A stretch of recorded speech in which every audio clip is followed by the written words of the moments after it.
Hai guys, apa khabar semua? Kembali lagi bersama dengan Abang Wan dalam episod podcast radio kami Remaja Awesome. Mesti ada yang rindu kan dengan suara Abang Wan. Sudah ada lama Abang Wan sepi kan. Jadi Abang Wan muncul sekali lagi dalam episod kali ini. Okey. Jadi dalam episod kali itu Abang Wan nak berkongsi sedikit info. Info apa ya? Ya, info tentang isu yang semakin kerap kita dengar sejak kebelakangan ini. Apa itu guys?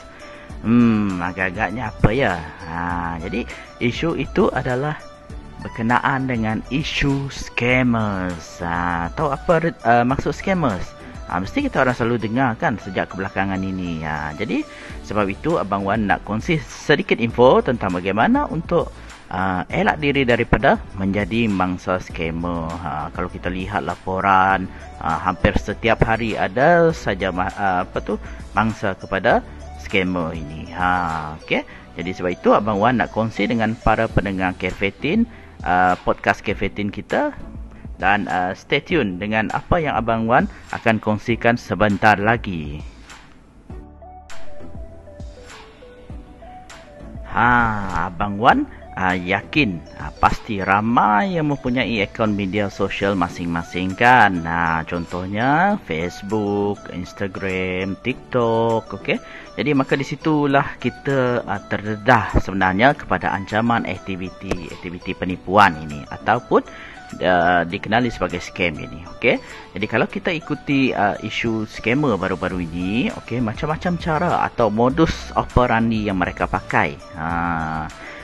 Penipuan dalam menawarkan pekerjaan, penipuan yang melibatkan parcel atau barang kiriman atas nama kita, penipuan tentang tunggakan cukai yang tak dibayar, ataupun ada satu lagi iaitu love scam.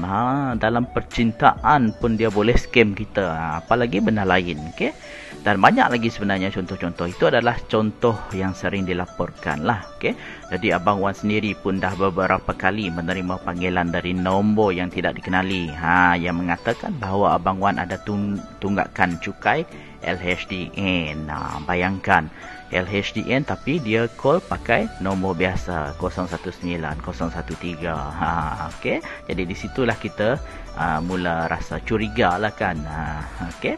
Jadi satu lagi Abang Wan, contoh yang Abang Wan hadapi adalah dia kata saya ada hutang kad kredit di bank. Okey, kad kredit pun Abang Wan tak ada. Macam mana pula datangnya hutang itu? Okey. Okey.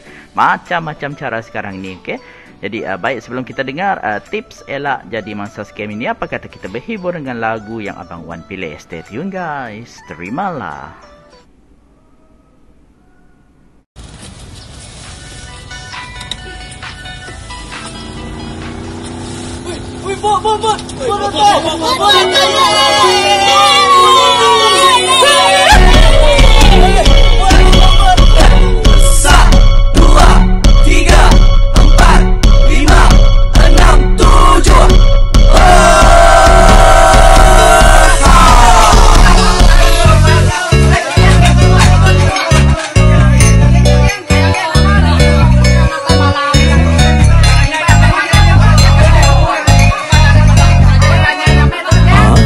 Gaga amai boleh pulai ke rumah pandai, sabar ramai kau bertemu engkau apa indah. Nyomai manut tuai kue gawai penuh kartung bahai. Hai pengayu kita kena betul berbuti di ruang. Oh di rumah banjai mayu bala ngelambai. Oh ngamak penatai rindu mata aku datai. Okey. Oi, ramai dah mulai. Selamat dari gawai menuju balap ke besi duduk di ruai. Bertenang tengah ke pemakai bergempuru mekitai nyamut hari cukup besar menuju pala temuai anang berguai pulai bertanam dulu kitai oi nganti hari dalam mai baru tamu populai samangin tu hari gawai music.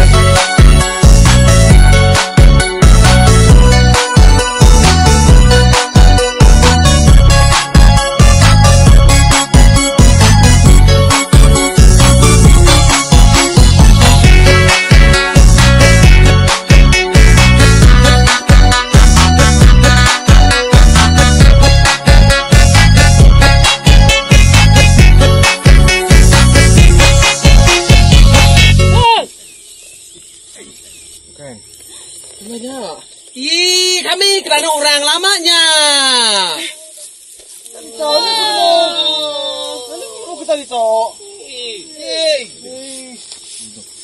Jam paramai terus kenyang gali diruai tabasikan salai dikiru mari menua aki tua banyak tua capu bocai cukupnya mai ambil sinis pingai perut lapar amai anaknya yang usai sama belah makan oh di rumah panjai mayu balanya lambai oh ngamat penatai rindu mata aku datai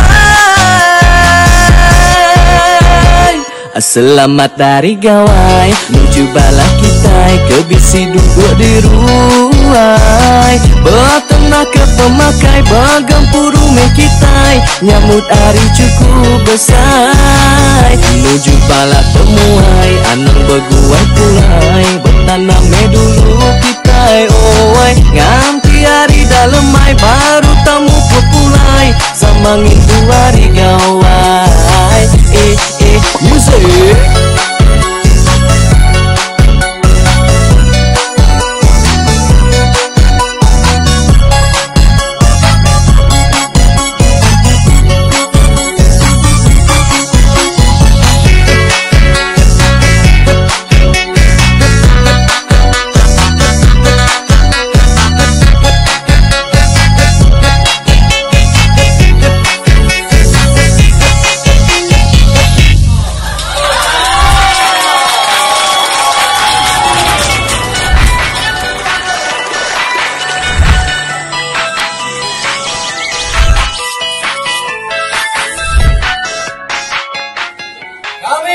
Selamat hari gawai. Kayu guru, gerai damai.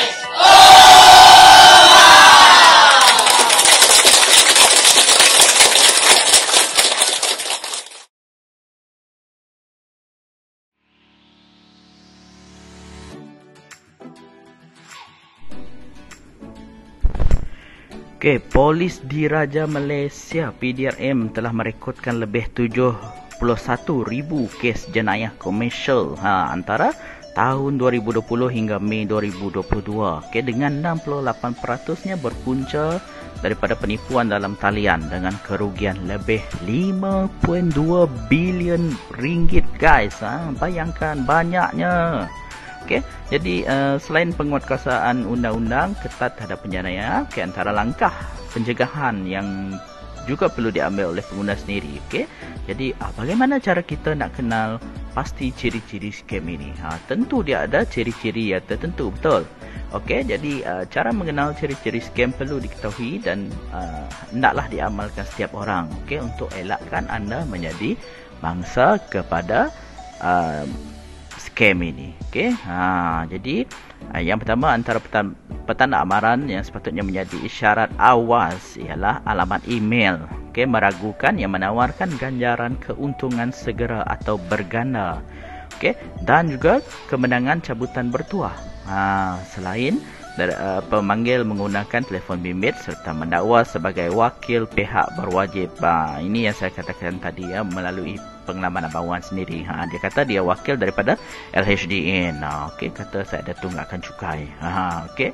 Dan ataupun wakil daripada syarikat terkenal, okey, ataupun ejen penghantar barang. Ini yang Abang Wan katakan tadi. Salah satu contoh scam tadi adalah melalui kiriman barang parcel atas nama kita. Okey. Jadi bagi pengguna telefon pintar, okey, mereka kita hendak juga perlu berhati-hatilah, okey, dengan mesej yang menyarankan untuk kita muat turun aplikasi tanpa melalui Play Store atau App Store.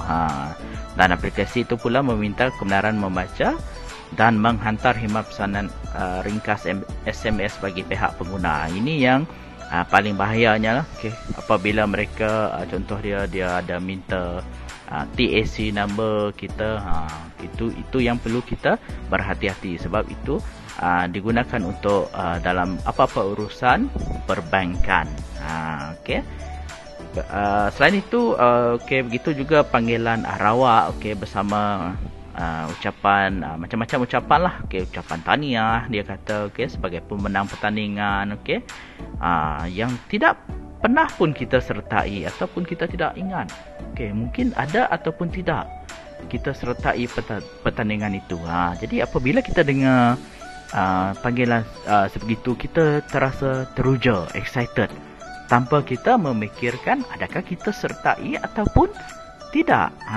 Jadi masa itu pemanggil dia akan mengguna peluang yang ada, okey, dan meminta pengguna untuk memberi pengesahan data peribadi, seperti alamat, nombor telefon, nombor IC dan kadang-kala nombor akaun kita, okey, serta kad kredit, beserta dengan 3 digit di belakang kad debit kita ataupun kad kredit kita, untuk kita tebus hadiah kononnya lah. Okey. Baiklah guys, itu adalah contoh-contoh kepada situasi-situasi scam ataupun penipuan dalam talian. Okey. Jadi itu kita telah kenal pasti, okey, bagaimana situasi itu boleh berlaku dan apa langkah-langkah yang boleh kita ambil sebagai pengguna ini. Okey, pengguna media sosial, pengguna telefon bimbit pintar, okey, smartphone, okey. Jadi yang pertama adalah kita kena tengok, okey, kita kena semak email, okey, jika ia kelihatan pelik. Pertama, semak email yang diterima daripada pihak yang mengaku sebagai bank, polis ataupun lembaga hasil dalam negeri LHDN ataupun mahkamah, okey, yang jika kelihatan pelik dan tidak berakhir dengan gov.my atau com.my, sebaik-baiknya email itu kita hendaklah delete saja. Jangan layan, okey, sebab biasanya urusan rasmi biasanya alamat email diakhiri dengan gov.my. Okey, dan kedua, okey, abaikan sekiranya email itu dia ada meminta pengesahan nama pengguna dan kata laluan, okey. Kerana pihak bank ataupun pihak berkuasa tidak akan berbuat sedemikian. Jika ia betul urusan perbankan, okay, biasanya pihak bank dia tidak akan meminta semudah itu, okay, maklumat-maklumat kita melalui email. Okay, okay, kita kena berurusan di cawangan-cawangan bank tersebut. Okay, jika ada urusan yang penting. Okay. Dan ketiga adalah fakta mudah tetapi sering merangkap pengguna. Apa itu? Okey, adalah pihak berkuasa tidak akan menghubungi kita melalui telefon peribadi atau email, melainkan kita akan diberitahu terlebih dahulu. Okey, melalui surat menyurat, okey, berkenaan dengan sesuatu urusan.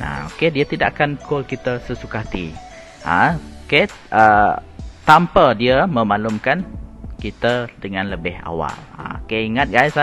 Okey, dan keempat, sekiranya menerima package dengan transaksi tunai semasa serahan COD, okey, penerima boleh memberitahu penghantar untuk menunggu hingga maklumat disahkan terlebih dahulu.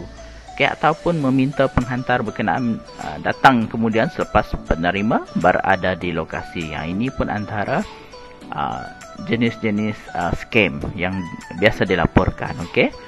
Kelima, sebarang panggilan berita baik seperti cabutan bertuah perlu kita cek terlebih dahulu. Jangan terasa excited lebih dulu tanpa kita periksa latar belakang cabutan bertuah itu, termasuk masa, dan ketika kita ada ke tidak kita menyertai cabutan itu ataupun tidak. Siasat dan bertanya sebanyak mana mungkin mengenai butiran berkenaan, detail-detail dia, kerana penipu biasanya akan mengikut skrip yang telah disediakan, sekaligus dia tidak mempunyai maklumat terperinci. Kita kena tanya dengan lebih terperinci. Baiklah, keenam. Yang keenam ini pun biasa kita dengar daripada laporan skamer. Dan yang keenam ini ialah sekiranya kita menerima mesej daripada rakan kononnya yang terkandas di lapangan terbang atau negara asing, dan memerlukan wang segera, kita boleh menghubungi dan bertanya kabar mengenai permintaan wang itu sekiranya itu adalah rakan rapat anda. Namun jika rakan jauh yang jarang berhubung, kita boleh bertanya lebih lanjut dengan rakan yang lain atau mengabaikan mesej berkenaan. Dan begitu juga cara-cara yang digunakan dalam love scam ini. Dia kata dia nak jumpa anda, apabila anda telah berkenalan di laman sosial, kemudian borak-borak, kemudian anda jatuh cinta, dan dia kononnya nak membawa perhubungan ini ke arah yang lebih jauh lagi, dia nak berjumpa, kononnya nak berjumpa dengan anda dan jumpa dengan family, tapi dia kata dia stuck di airport, sebab macam-macam lah alasan, dan dia memerlukan duit untuk mengeluarkan diri dia daripada situasi tersebut dan berjumpa dengan anda. Dari disitulah biasanya mangsa terpedaya, dan memindahkan sejumlah wang ke akaun secara rawak lah, randomly. Kita tak kenal pun siapa nama tu. Dia kata untuk tolong dia lepaskan diri daripada ditahan di airport ke contohnya. Tapi last bila dah sejumlah wang telah dipindahkan, dia pun hilang tanpa berita. Di situlah biasanya mangsa akan sedar mereka ditipu. Dan ketujuh ialah sekiranya kita menerima tawaran pelaburan yang memberi pulangan yang menarik, pengguna dinasihatkan untuk menyiasat lebih lanjut mengenai syarikat berkenaan sebelum melabur. Banyak iklan-iklan yang Abang Wan tengok sekarang ni, kita kena berhati-hatilah. Kalau ia sah, baik, dan kalau ia tidak sah, itu yang menjadi masalahnya. Dan kita boleh memeriksa sebenarnya senarai syarikat pelaburan yang berdaftar di negara ini di laman Sesawang Suruhanjaya Security ASC. Kita ada website yang boleh kita layari lah, untuk tentukan sama ada itu legit ataupun tidak. Dan hal itu juga kita boleh rujuk dengan badan pengawal seliaan lain, seperti Bank Negara dan Suruhanjaya Syarikat Malaysia SSM, untuk mengesahkan status syarikat yang menerima deposit tersebut. Yang berdaftar mungkin lebih selamat daripada yang kita tidak tahu latar belakang mereka.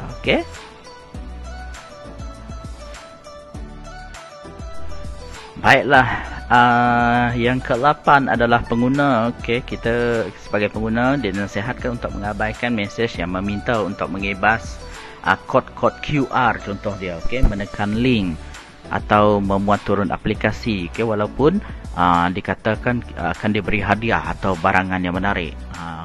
Itu yang kita kena berhati-hatilah. Tindakan itu boleh menyebabkan kandungan mesej peribadi pengguna kita boleh dibaca dan dia boleh akses kepada kandungan-kandungan peribadi di telefon pintar kita.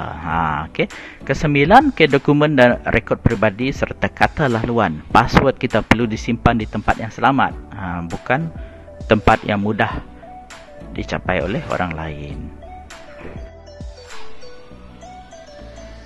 Akhirnya, simpan rekod secara tersusun, seperti pertandingan yang disertai, termasuk tarikh pertandingan, penganjur dan data yang diberikan, serta hadiah utama yang ditawarkan, supaya anda tidak terpedaya dengan sebarang panggilan yang mengatakan anda pemenang hadiah ataupun cabutan bertuah. Itulah antara situasi-situasi yang Abang Wan boleh kongsikan dengan para pendengar di podcast radio kami.